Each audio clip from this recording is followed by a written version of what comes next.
15 games into the season, and who said we needed a new striker? Who said we needed to get a new striker? Mr. Ross Stewart is banging.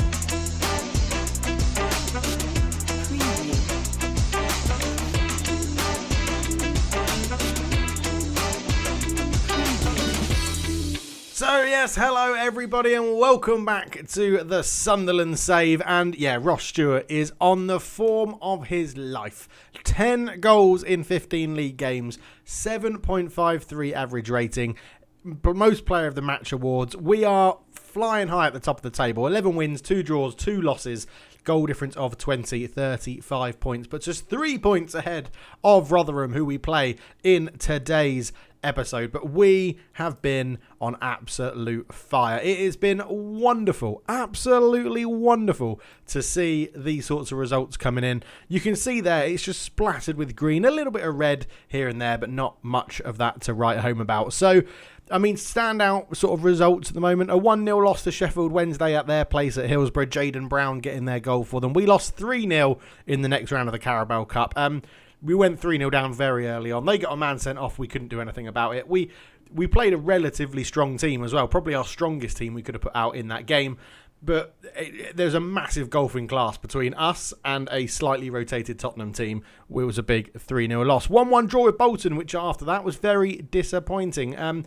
We scored after 8 minutes. I thought it was going to be a bit of a canter. Declan John then scored 54 minutes in. They got a man sent off, but again, we couldn't actually capitalise on it. But then we went and played Cheltenham, and Ricky Jade Jones got a hat-trick inside technically 7 minutes, although it would actually be 11 minutes because it would be the 83rd and 90, but it was 90 plus 4, and he was on fire in this one. Really, really good to see in that game. We followed that, though, with a 1-0 loss away at Portsmouth.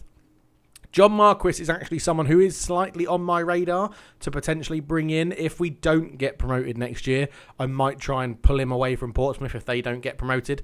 He is a very good striker at the lower leagues level. He's been scoring a lot of goals for them, so he managed to put one past us, which was very, very annoying. We followed that with a 1-0 win against Man United's under-23s. Denver Hume getting his first goal for the club. The backup left-back doing a very good job there. We beat Gillingham 2-1. I was reading the 4-4-2. We went to a 4-4-2 and beat Gillingham 2-1. We actually changed very quickly from that 4-4-2 back to a 4-2-3-1 to get the result. But Alanga puts us 1-0 up. Ross Stewart got a goal in the 87th minute to win it. We beat Crewe 2-1. Crewe were second in the league at that point, I think, and we played really well. Ramirez scoring an absolute banger, which I'll show you right now. Ramirez scored his first goal for the club, and it came like this. Lyndon Gooch had the ball towards the byline, laid it back, an absolute banger from the edge of the box from Ramirez, fired it into the top corner. It was a lovely, lovely goal, and deserved his 7.6 rating. Did really, really well. It's been going absolutely fantastic. We beat Charlton, we beat Oxford, 2 goals from Tom Flanagan, the centre-back, which is impressive because we're not doing any sort of corner exploits yet. We might put them in exploits, tactics, I don't know what you want to call them. But today, Rotherham, who are currently second in the league, probably the closest team chasing us with Sheffield Wednesday. Yeah, it's pretty congested. Once you get past us at the top, 3 points clear of Rotherham, and then Sheffield Wednesday and Ipswich, a 5-point gap to Wimbledon, and then there's 4 points which separate 5th and 14th in League 2, so it's very, very competitive. We do also have Kings Lynn in the FA Cup first round, which might also be done in this episode depending how many highlights we get in the game against Rotherham. We have some transfer news though as well to get through, so Arbid Majili, I think it would be. Majili is leaving. I think that was confirmed in the last episode. He is joining Arrow in the 15th of the 1st. I don't mind that because his contract's expiring, and we've actually agreed deals for Carl Winchester to go to Peterborough. He is joining Peterborough for, I can't remember how much we've sold him for now, 100k, which I'm, again, quite happy with. Don't mind that. He's never getting any first-team football for us at the moment. Aidan McGeady is leaving on a free transfer to join Shamrock Rovers. He's actually joining them in the 31st of December, which is good because he's going to be going off before his contract expires. That gets £10,000 off our wage bill, which is absolutely incredible. And Aidan O'Brien is currently in talks with Dundalk for a £36,000 pound move. Again, his contract expiring at the end of the year, so at the end of the season, any money we can get for him is great. It gets £6,000 off the wage bill. Hopefully he agrees to their contract, and that will then put us back under our wage spend, which is great, because that is the only thing in the club vision. I know we're jumping from page to page, sorry about that.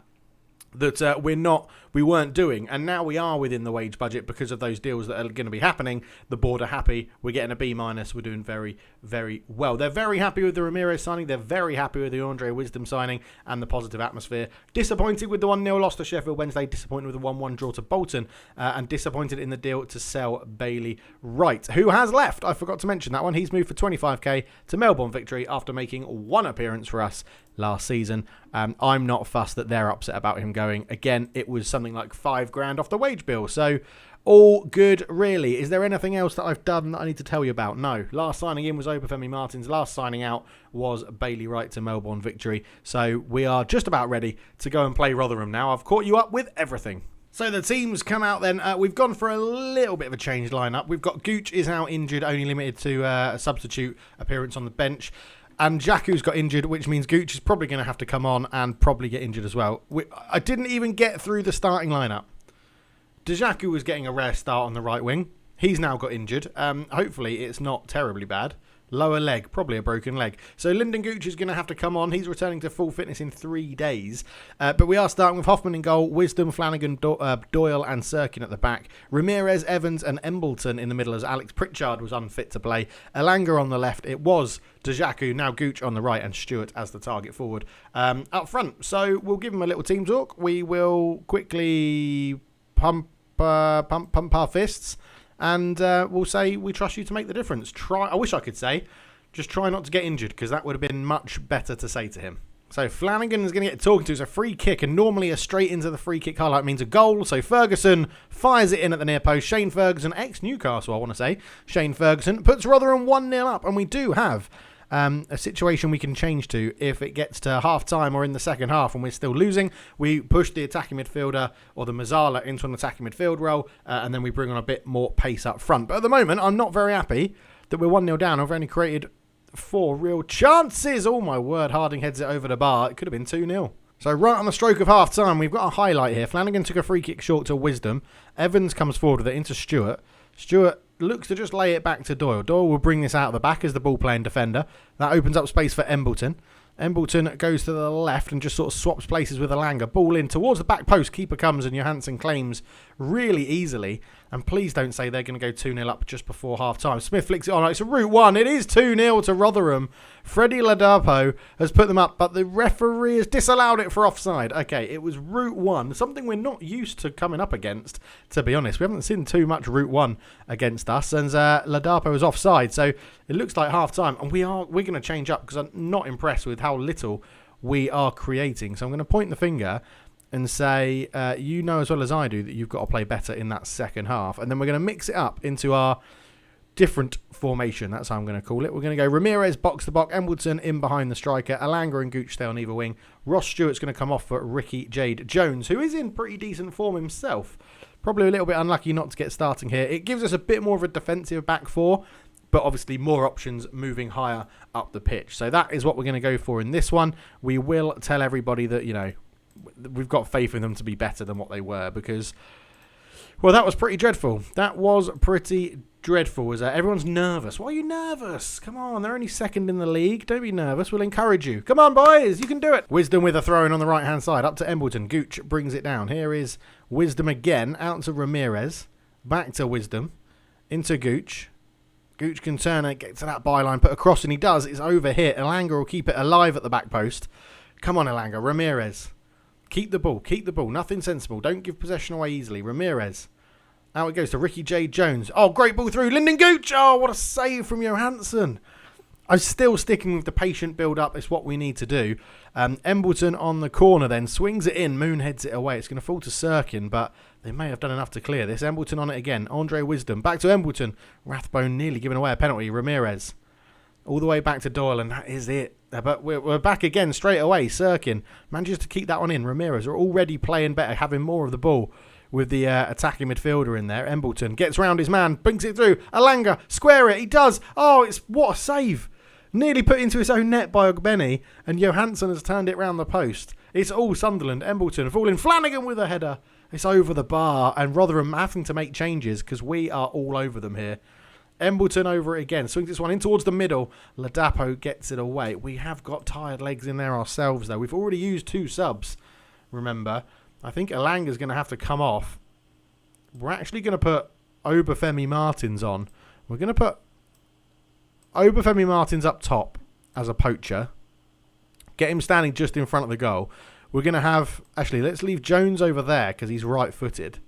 So he can cut inside as an inverted forward is what we're going to go with now. And we're going to pop him on attack. Gooch can still stay there. Gooch is knackered. But that is all 3 subs. So Gooch needs to get through the rest of this game. And at the moment, I think Rotherham might be replacing us at the top of the table. Doyle on the ball. Finds Ramirez. Over to Ricky J. Jones, who's moved out to the left-hand side. Here is Sirkin. Jones. Oh, that's what we wanted. It's cut and on that right foot. Referee, that's a foul. Get him off. Get him off. Wills has fouled Sirkin. Now, can we have a shot here from Embleton? Embleton over the wall. He's hit the bar. Oh, my word. We have been so unlucky in this second half. Ricky J. Jones. Back to Doyle. Doyle brings it out from the back again. We like him doing that. Ricky J. Jones. Down the line. Embleton. Obafemi, by the way, Obafemi Martins is still waiting for his first goal for the club. And Rotherham are holding on here. Getting lucky. Getting really, really lucky. Let's encourage the guys a little bit more. 15 minutes to go. Oh, man, I feel like we're on the cusp of getting the equaliser. And I feel like if we get that, they may crumble and we might get another. It's just about time. Harding out to the right-hand side. Ogbeni. Ogbeni into Wills. Wills back to Ogbeni. Just keep it firm at the back. Barasa. Ogbeni again. Balala. Iwikwi. I can't say these names. Ladapo. The Ladapo out to Ferguson, who's got that goal from the free kick. It was a well-hit free kick, but annoying we didn't see any of the build-up. I could have argued that it wasn't actually a free kick. Lindsay. Oh, no, through to Ladapo. Oh, Flanagan, you absolute pleb. What are you doing, you moron? We're getting back into the game, and you've given away a really cheap penalty. Sadlier steps up, fires it bottom corner. I don't think I've seen a penalty be missed in Football Manager this year so far. Kieran Sadlier gets his 3rd goal of the season. Oh, we were on fire there. We were on fire. Right, we need... Well, that's not going to work, is it? We'll just go back to that because we were playing well. I think that's going to be a step too far, being 2-0 down away from home. Ricky J. Jones into Sirkin. No, it's a poor pass. Oh, well done, Ricky J. Jones. He was on it back. Embleton over the top, but Martins isn't going to get on the end of that. And Johansson picks up the ball. Hoofs it long into Sadlier. Ladapo brings it down. Over the top again to Sadlier and...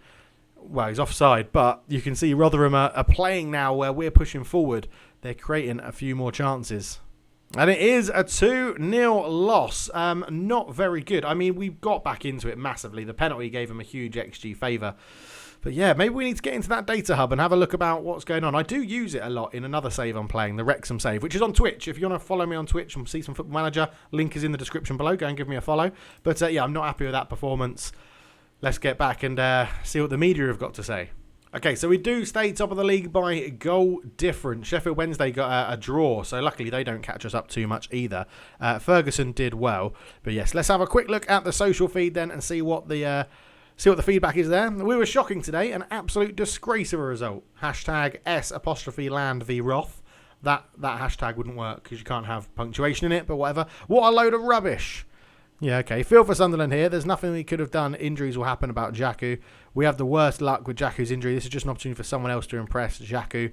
Yeah, I mean, let's be positive about it. Someone else can step in and try and impress, eh? Let's take that approach. So we're back for the FA Cup game against Kings Lynn. A few little injuries knocking around. Coming into this winter period, it's so hectic with games, training, injuries, international fixtures. Yeah, there's just so much going on that you really need to try and look after your players. I think we're going to start with this more attacking formation in this one. In the FA Cup, we can afford to go for it. Kings Lynn are in a lower league than us, so I feel like we try and take the game to them. We'll give up the holding midfielder, but have a bit more of a defensive back four, as we said before. I think Ricky J. Jones comes in for a start. In fact, what division are Kings Lynn in? Okay, they're a national. They're in the National League. Do we start Obafemi? We start Obafemi Martins. Obafemi Martins gets the start up front in this one. Elanga can keep his place on the left. Ramirez will drop into the box to box. Embleton is a little bit tired, but this could be a good game for Pritchard to come back from his lack of fitness. Dejaku is going to have to come off. We'll chuck in Joel Valencia. I knew he was around there somewhere. Joel Valencia can come in for this one. Sirkin's all right. Evans and Ramirez, I think, in the... let's give Luke O'Nien a start as the ball-winning midfielder. We're going to give Callum Doyle a rest as well. He's played so much football recently that he's going to have a little rest. Jack comes in and goes to the right-hand side. Wisdom can stay on the right. No, we'll give Huggins a go on the right as well. And then I'll just make sure the bench is all right. But that is how we're going to start for this game. Okay, so the team's walking out the tunnel. We've told them in no uncertain terms we expect a better performance today than in the last game against Rotherham. We're at home against a National League team. We should be fine. Can Obafemi Martins find his first goal for the club? That's the key question. 26 minutes in, the first highlight. Pritchard with a corner, and it goes. Flanagan's there, and it's headed over the bar. I haven't set that corner routine up, but they are finding the front post quite a lot, which is, if I set it up, they'd probably score more. Maybe we should. Let's get Sunderland up the division. Sirkin into Elanga in ahead of him. There is Obafemi Martins. He's gone for the chip. Oh, Obafemi Martins. What a way to score the first goal for the club. What a 25-yard chip that was. Obafemi Martins comes good in the FA Cup. Dennis Sirkin up to Elanga. He saw the movement, the run. You only learn those sorts of runs in the MLS. And if you're watching my Wrexham save on Twitch, you'll get that quote. But Obafemi Martins over the top of the goalkeeper. Lovely goal. Oh, we're going to get to see it again because it's a close offside. Clearly on, nothing doing there. I've got a feeling he was actually offside. But Obafemi Martins, lovely dink, 1-0 Sunderland. So as we're going to half-time, the only shot of the game is the only goal of the game. The only shot on target, of the game is the only goal of the game. Kings Lynn have offered literally nothing. And we're doing well, but we can definitely do better. Things are going well, but you're capable of even better. Obafemi Martins opens his account for Sunderland, though. Let's get on with the second half. We may have to just look at resting some players in a minute. Sirkin with a throw in then. Up it goes towards Ramirez, but not a good throw. Rowley takes over. McGavin for Kings Lynn into Clunan. He goes out, great interception, and 09 picks it up into Obafemi Martins. Out to the right-hand side to Valencia. Out to Elanga on the left. A lovely ball, that. Can he get the cross in Elanga to the byline? Cuts it back. Ramirez is there, and the two OAPs of the team have got the goals. It's Obafemi Martins and Ramirez that give Sunderland a 2-0 lead. And, the OAPs come good in the FA Cup. Valencia, lovely ball out to Elanga. He just drove all the way to the byline. Stop and the cutback. Cut it across. A lucky bounce that fell to Ramirez. And he fires that one home. The keeper's got no chance. 2-0 Sunderland. So about 15 minutes to go, we've brought on Ricky J. Jones for the tiring Elanga on the left, who was one of our better players, so I wouldn't be surprised if we concede. That is how Football Manager generally works. You take off your players that are playing well, and you generally concede a goal. But we have got the ball here. Ricky J. Jones has it. Goes round one. Good little cut back and gives the ball back to Flanagan at centre-back. Flanagan comes forward, 09. It would be the world of good as well to see Yak and Flanagan, our sort of backup pairing, get a clean sheet. That would be wonderful. James Jones into Ramirez. Ramirez shoots. Oh, he's hit the post, the crossbar. He hit something. I don't think the keeper saved it. I do think it was the woodwork. Pritchard with a corner. In it goes. Headed away by Bird. Ramirez keeps it alive. Valencia into Pritchard. He drives towards the base. Back it goes towards Yak. Ramirez again. Everything's going through. Ramirez. Valencia's there. It's 3-0. A lovely goal. His first goal of the season for the boy on loan from Brentford. And yes, lovely. This is a job done in the FA Cup. Yeah, it's amazing to see everything go through Ramirez when he's set as a box-to-boxer. Pritchard with a lovely ball across Valencia. Could not miss. 8 minutes to go. Let's rest some tired legs. Who have we got here then? Pritchard is very tired, so we'll give Lyndon Gooch a little bit of time in the middle for his recovery, and Sirkin is knackered as well. So Denver Hume can come on, who is definitely the backup left-back. Probably third choice, because normally, if Sirkin can't play a game, 09 goes to the left back because 09's normally on the bench. But yeah, we'll see how it goes. I am expecting to concede. They've hit the post. It's close enough. 5 minutes to go. 3-0 up. This surely is game over. And with 30 seconds to go, we fire, and it's going to be a penalty. Change player. It's definitely not going to be Lyndon Gooch. We are definitely giving this to Obafemi Martins so he can get 2 goals in the FA Cup. As someone was pushed over there, and Obafemi Martins, left-footed, is going to step up. Can he make it 4-0? Can he get a brace? He scores 1. Can he make it like buses? 1 comes, and I've said earlier, I don't think I've ever seen a penalty missed in Football Manager. I give it to Obafemi Martins. He misses his penalty. Doesn't matter. 3-0. We're going through to the next round of the FA Cup, which is absolutely brilliant. Outstretch those arms. Well done. Good win. We rotated the team a little bit as well, so hopefully we've got some fresher legs for the upcoming league and Papa John's Trophy games, which I'm starting to care less and less about now that we're actually doing well in the league. But we are into the FA Cup second round. We get a little bit of money. Sirkin is knackered, but I'm hoping I can rotate for the next game, which is going to be in the Papa John's Trophy, I think. So, yeah, quality chances. Well done. Really, really good. Right, so we're back on form. Not the best episode. That 2-0 loss is hurting. I might do an episode around the data hub because I am using it slightly more. And during the edit between the two games, I did change a few things. And I think it is very useful to use as a sort of pre-game preparation thing to understand how your opposition are playing and where you can exploit it. But maybe I'll do a whole just a standalone video about it. Let me know if that's something you fancy in the comments below, and I can try and set that up. But yes, we'll be back at the start of the January transfer window for games against Fleetwood and Wickham, which is good. And I love the look at this, the fact that everything is just a week off in January. That is brilliant. Not looking forward to February where it's Saturday, Tuesday most weeks, but we'll see how it goes. Yes, we'll be back for the 1st of January, New Year's Day in 2022 for Fleetwood versus Wickham. But thank you so much for watching. It's been a pleasure having you with me. I really hope you've enjoyed it. Please do leave a like, subscribe, and let me leave a comment down below as Obafemi Martins opens his account for Sunderland getting a goal with a fantastic 25-yard lob in the FA Cup. But for now, I'm out. Cheers.